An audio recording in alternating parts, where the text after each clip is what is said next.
ഇന്ന് കർക്കിടക മാസം 1-ാം തീയതിയാണ്. ഇനിയുള്ള ഒരു മാസക്കാലം ഹൈന്ദവ വീടുകൾ രാമകീർത്തനങ്ങൾ കൊണ്ട് നിറയും.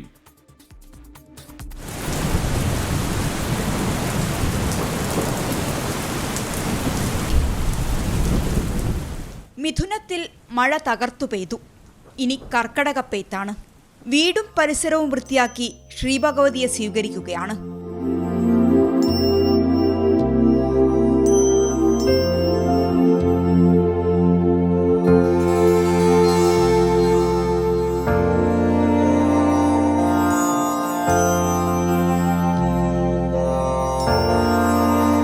ഇനി ഒരു മാസം വീടുകളിലും ക്ഷേത്രങ്ങളിലും രാമായണ സ്തുതികൾ ഉയരും. ശ്രീരാമ രാമ രാമ ശ്രീരാമചന്ദ്ര ജയ, ശ്രീരാമ രാമ രാമ ശ്രീരാമഭദ്ര ജയ, ശ്രീരാമ രാമ രാമ സീതാഭിരാമ രാമ. പഞ്ഞമാസം, കള്ളക്കർക്കടകം എന്നൊക്കെയാണ് ഈ മാസം അറിയപ്പെടുന്നത്.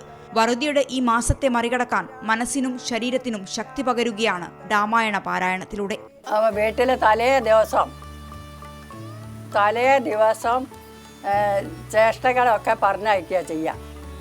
എന്നിട്ട് കർക്കിടകം തുടങ്ങുന്ന അന്ന് നമ്മൾ കലിയനൊക്കെ വെച്ച് കൊടുക്കാനൊരു പഴഞ്ചൊല്ലുണ്ട്. ഇപ്പോഴതില്ല എവിടെ. അപ്പോൾ അങ്ങനെയാണ് ഈ മാസം തുടങ്ങുന്നത്. മുതിർന്നവരാണ് മിക്ക വീടുകളിലും രാമായണം വായിക്കുക. പണ്ടുകാലത്ത് കുട്ടികൾ ഇത് ഏറ്റുചൊല്ലുമായിരുന്നു. ഇന്ന് ഇത്തരം കാഴ്ചകളെല്ലാം തന്നെ അന്യമാണ്. കർക്കടക മാസത്തിൽ ശരീര സംരക്ഷണത്തിനും ഏറെ പ്രാധാന്യം നൽകുന്നു. ക്ഷേത്രങ്ങളിലും പ്രത്യേക പ്രാർത്ഥനകൾ നടക്കും. രാമായണ പാരായണത്തിലൂടെ ലഭിച്ച ഊർജവുമായാണ് പൊന്നിൻ ചിങ്ങത്തെ വരവേൽക്കുന്നത്. രാജേഷ് വെള്ളരിക്കുണ്ടിനൊപ്പം മിഥില ബാലൻ, 24 കോഴിക്കോട്.